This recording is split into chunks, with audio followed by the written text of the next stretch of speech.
जय श्री कृष्ण राधे राधे केमन आছো সবাই আশা করছি সবাই খুব ভালো আছো ও সুস্থ আছো। তো বন্ধুরা তোমাদেরকে তো আগের ভিডিওতে দেখিয়েছিলাম যে আমার মেয়েকে নিয়ে আমি মানসিক শোধ করাতে নিয়ে গেছিলাম, কিন্তু কোথায় নিয়ে গেছিলাম আর সে সব কিছু সম্পর্কে কিন্তু কিছুই বলা হয়নি। তো বন্ধুরা আমার মেয়ের মানসিক ছিল কিন্তু চন্দ্রেশ্বরে, আর সকাল থেকে ঝিমঝিম বেশ বৃষ্টি পড়ছিল, তার মধ্যেও কিন্তু আমরা চলে এসেছি। আর হ্যাঁ বন্ধুরা, আমার দিদির গায়েও কিন্তু বেশ জ্বর ছিল, প্রায় 104 এরকম জ্বর ছিল। তো ওকে বলেছিলাম যে তুমি না হয় না যাও, ও তো বাড়িতে থেকে যাও, তাও ও এলো। শুধুমাত্র ও মনের জোরে এসেছে বন্ধুরা। সত্যি বলতে ওর শরীরটা ভীষণ খারাপ।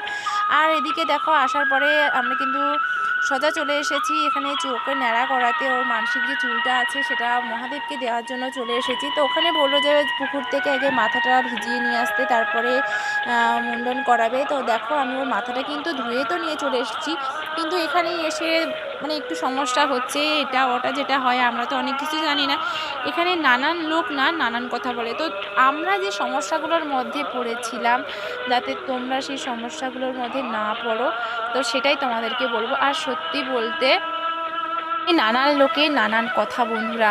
তো এখানে আমরা যখন প্রথম ফার্স্ট টাইম চন্দ্রেশ্বরে এলাম, তো আগেও কিন্তু একবার এসেছি বন্ধুরা, কিন্তু তখন সম্পূর্ণ ব্যাপারটা আলাদা ছিল, সম্পূর্ণ সব কিছু আলাদা ছিল।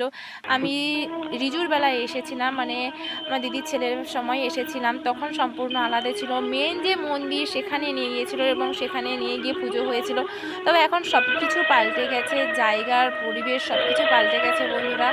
জায়গা একই আছে কিন্তু সেখানে যে হাল চাল সব কিছু পাল্টে গেছে। তো দেখো এবারে বলি যে আমরা কি সমস্যায় পড়েছি।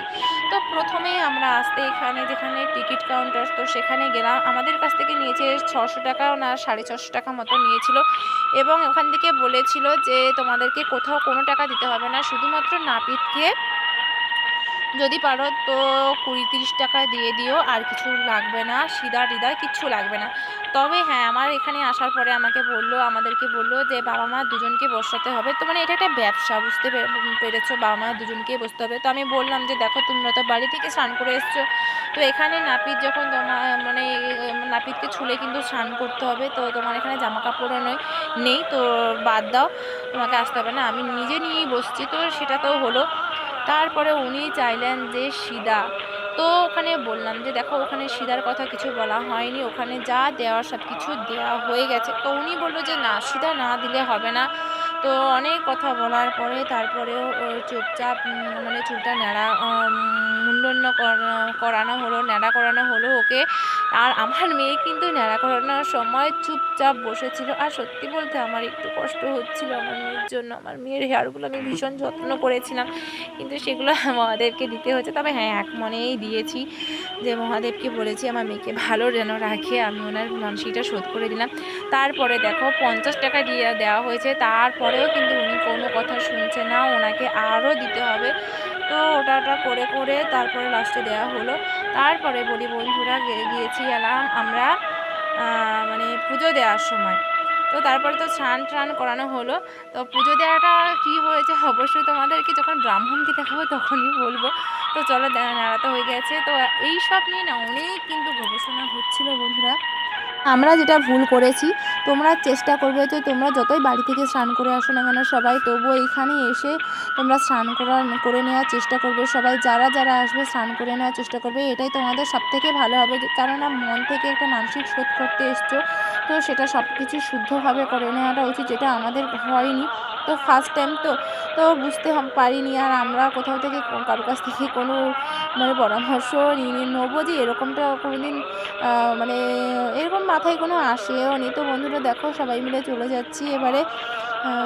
মানে ওকে নেড়া তো হয়ে গেছে, এবারে ওকে স্নান করাবো আর আমিও স্নান করব। স্নান করার পরেই কিন্তু একদম পুজোর জন্য রেডি হব। এবারে ঋতুকে কিন্তু এখানে একটা জল ছড়া দিয়ে দিচ্ছে, আর এখান থেকে বলছে যে 10 টাকা বা 20 টাকা লাগবে, এরকম একটা বলছে। তো মানে যেখানেই যাবে সেখানেই কিন্তু টাকা। আর ওখানে অনেকেই আছে যে যারা মানে কৌটোয় করে ওই সমস্ত তিলক নিয়ে ঘুরছে, কোনো কথা বলবে না কিন্তু মাথায় তোমার তিলক দিয়ে দেবে, দেওয়ার পরে বলবে, হাত পা দেবে যে 10 টাকা 20 টাকা এরকম কিছু দাও, দক্ষিণা দাও। তারপরে দেখো আমি এখানে কিন্তু হলুদ আর তেল করে ঋতুকে মাখিয়ে নিয়েছি, মাখানোর পরে গায়ে মাখিয়ে নিয়েছি, মাখানোর পরেই কিন্তু স্নান করিয়ে নেবো এবারে ঋতুকে। তো এখানে কিন্তু প্রচুর ভিড়, তো তুমি যতই স্নান করার পরেও কিন্তু তোমাকে অনেকটা সাবধানের সাথে যেতে হবে, কারণ ওই রাস্তা দিয়ে, যেই রাস্তা দিয়ে আমরা ন্যাড়া হয়ে যাচ্ছি, নাপিতকে ছুঁয়ে যাচ্ছি, যাওয়ার পরে স্নান করছি, ওই রাস্তা দিয়ে কিন্তু আবার অন্য কেউ পুনরায় ন্যাড়া করিয়ে নিয়ে যাচ্ছে, মানে গায়ে গা লেগে যাওয়ারও চান্স থাকে। তো একটু সাবধানতার সঙ্গে যেতে হবে। তো চলো আমি আমার মেয়েকে নিয়ে কিন্তু স্নান করাতে যাচ্ছি। তো ওকে স্নান করানোর পরে কিন্তু আমিও স্নান করে নিয়েছি বন্ধুরা। আর সত্যি বলতে ওপরটা পরিষ্কার থাকলে ওর নিচের তলাটা কিন্তু প্রচণ্ড স্লিপ করছে, মানে এতটা নীল পড়েছে যে কি বলবো। যাই হোক বন্ধুরা, মহাদেবের কাছে কিন্তু অনেকটা কষ্ট করে পৌঁছেছি, কারণ আর আমি নাক কান হুঁড়েও এসেছি যে মহাদেব আর কোনো দিন যাই কিছু হয়ে যাক না কেন আমি এত দূরে আর আসবো না, কারণ সত্যিই শরীর এত খারাপ যে কী বলবো। এত গাড়ি জার্নি করার মানে আমার পক্ষে তো সম্ভবই নয়। আর এখানে কোনো বাসা টাসাও ভাড়া নিইনি, কারণ যদি দীঘায় যদি বাসা ভাড়া নিতাম তাহলে সেটা আলাদা হতো, একটা ব্যাপার হতো, কিন্তু বাসা ভাড়া নিলেও এতটা রাস্তা তো আমাদেরকে গাড়ি জার্নি করতেই হতো। আর সত্যি বলতে সেভাবে তো বাইরে বেরোই না, তো তার জন্য কিন্তু আমার ভীষণ কষ্ট হয়েছে। তো এবারে ঋতুকে একটু চেঞ্জ করিয়ে দিচ্ছে আর আমি গিয়ে চেঞ্জ করে নেই, নেওয়ার পরেই কিন্তু পুজোয় বসবো। তো বন্ধুরা এবারে বলি শোনো পুজোর ব্যাপারটা, এবারে দেখাই চলো ব্রাহ্মণকে। সত্যি বলতে এখানে না পুজো দিয়ে আমার একটুও মন পোষায়নি। ব্রাহ্মণের শুধু গালের ভেতরটা শুধু দেখো, পান সবসময় যেন গুঁজে আছে, মনে হচ্ছে যেন এতগুলো 4-5টা করে পান একসাথে গুঁজে রেখেছে মুখের মধ্যে। যে সমস্ত মন্ত্র বলেছে আমি তার একটাও উদ্ধার করতে পারিনি। লাস্টে আমি ওনাকে বললাম যে আপনি যা কিছু বলছেন আমি কিছু বুঝতে পারছি না, একটু ভালো করে বলুন। উনি আমার দিকে একবার মুখ ফিরে তাকিয়ে উনি বললেন, কিন্তু কী যে বললেন উনি নিজেই জানেন। তো বন্ধুরা সত্যি বলতে এখানে পুজো দিয়ে আমি মনের থেকে একটুও স্যাটিসফাইড নই। তো ভগবানকে আমি মহাদেবকে বললাম যে উনি কি বলেছে আমার কিচ্ছু আমি জানি না, আমি আমার মতন করে তোমাকে আমি বললাম যে আমার মেয়ে যে মানসিক ছিল সেটা শোধ করে দিয়ে গেলাম। আর একটা কথা বন্ধুরা, এখানে কোনো গোত্র কিচ্ছু জিজ্ঞাসা করলো না, কি যে পুজো দিল আমি সত্যিই বলতে পারবো না। এখানের থেকে বরঞ্চ আমাদের বাড়ির কাছে যে পুজো ঠাকুর আছে সেখানে অনেক ভালো। তো বন্ধুরা ভিডিওটা কেমন লাগলো অবশ্যই তোমরা বলো।